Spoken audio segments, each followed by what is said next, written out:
Hey everyone, I'm Rob. It's Sunday today, so that means it's time to sit down and chat all things ChatGPT and catch up on what's been happening in the news this week.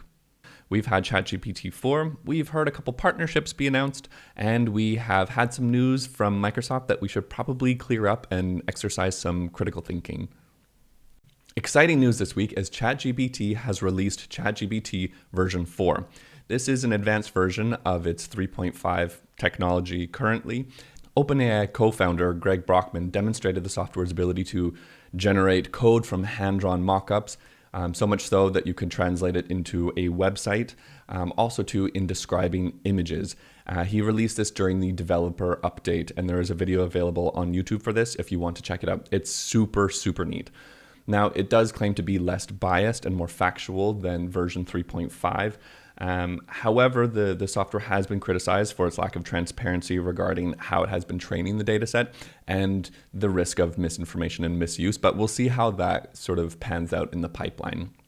If you want access to ChatGPT4, you have two options. The first is to go onto OpenAI and become a Plus subscriber, and that will cost around $20 a month, and there you will have access to ChatGPT4. You can also try ChatGPT4 in its integration with Microsoft Bing, and that is for free. Now, there are differences in the output from Reddit users that they've noticed. They've noticed that ChatGPT4 on the OpenAI platform has a bit more context, has a bit more nuance in its answers than Bing's version of ChatGPT4, but one is for free and one is paid. I've tried out the ChatGPT version 4 on the OpenAI platform, and I found that indeed there's so much more context and nuance in the answers. It's remarkable. I do notice that there is a reduction in the amount of messages and prompts that you can actually send. So they have, initially it was 100 prompts every 4 hours, and they've reduced that to 25 prompts every 3 hours.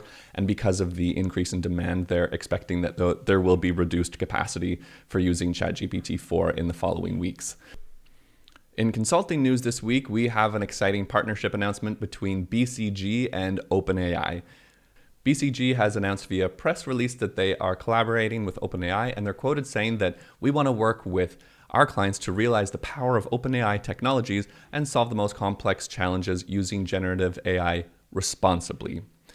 Now, I think this is super nice that they put an ethical point at the end. Hopefully they stay true to this and avoid any perceived unethical engagements like those involving opioids. BCG has also established the Center for Responsible Generative AI within BCGX, and they were the first in the consulting industry to launch an AI code of conduct to drive transparency, create safeguards, protect data, and ensure that work is aligned with their values. Super neat that BCG has made this announcement, and I can imagine that it is a smart play given what we've seen from Bain making an earlier partnership. And I can imagine that we're going to see more consulting firms announce their collaborations later on this year. Also in the news this week, you may have seen pretty clickbait headlines saying that Microsoft dissolves its ethics and society team. And some of the news articles said that Microsoft has dissolved this team, which was responsible for ensuring its AI development principles that were reflected in product designs. And of course, a lot of people reacted with that with like, oh my gosh, this is what you'd see in a dystopian movie. This is the start of the end. The sky is falling, da da da da da. But if we use a little bit of critical thinking and go deeper into this headline, we'd see that this was a pretty small group, and they've actually so they've disbanded this group, but they've reorganized it into a bigger platform, and they actually have more people involved now. It's also nice to chat about this just because I think if people believe that news, then they would perhaps have a lower perceived opinion of the Microsoft brand. So it's nice to kind of clean that up and make sure that their reputation is intact. Speaking of Microsoft Copilot leaked, showing the automatic creation of PowerPoint presentations. So consultants, oh my gosh. Okay, I feel like this is more of the sky is falling news. Just kidding, kind of. And the feature appears pretty similar to how Google uses AI in slides to add multimedia content for presentations. Now, again, I say the sky is falling just as a joke because for myself, I could find this to be super useful because I'm sometimes a bit design challenged. And in moments when I'm like, there's many other things to focus on, design is something that takes a little bit longer to think about. So I appreciate that there will be this upcoming option.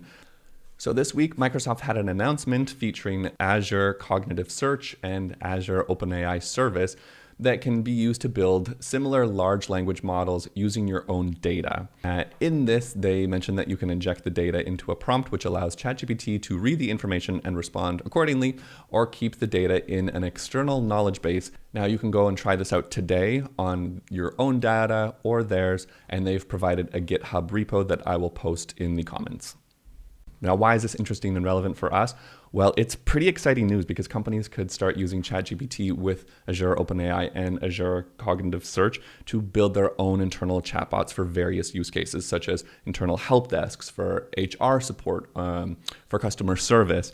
So by leveraging this power of natural language processing and machine learning, our companies that we might be consulting for can start building chatbots that can understand and respond to user inquiries and requests in a more efficient and effective manner. So we might see some more implementations coming in the pipeline. I think this is pretty big news. In some Salesforce news, Salesforce and OpenAI introduces ChatGPT app for Slack. So Salesforce and OpenAI have launched a ChatGPT app for Slack, which uses AI technology to provide conversation summaries, research tools, and writing assistance directly in Slack, which is pretty exciting from a productivity point of view. The app integrates ChatGPT's large language models to provide users with the information that they need to work faster, and the app is currently in beta and was built using Slack's platform to ensure that it is secure and also scalable. And in other Salesforce news, Salesforce has launched EinsteinGPT, the world's first generative AI for CRM. And this generates AI-created content across all Salesforce clouds. Salesforce mentions that it is open and extensible, supporting public and private AI models purpose-built for CRM and trained on real-time data. Now, EinsteinGPT is integrated with OpenAI with out-of-the-box generative AI capabilities for Salesforce customers. Now, why is this exciting and why should we care as consultants? Well, this is pretty exciting because the launch of EinsteinGPT will allow companies to create personalized content across every Salesforce cloud, making every employee more productive and having a better customer experience. And I can imagine there will be implementations, there will be trainings needed for this. Additionally, Salesforce announced a $250 million generative AI fund to boost startup ecosystems and development of responsible generative AI. Now, this is really big and really exciting because we will see a lot more investment in high potential startups using AI, bolstering the startup ecosystem and sparking development of responsible, trusted, and hopefully ethical generative AI. And in my life this week, I have been catching up with the news. It's been every day there's been something new, which has been really exciting, which leads me to emotionally overeat because I'm excited. And I bought a juicer, which means that I can now juice my feelings. If you like this video and want news each Sunday on ChatGPT and the industry, go ahead and like and subscribe. That's it from me. Thank you so much for watching and have a wonderful, wonderful day. Bye.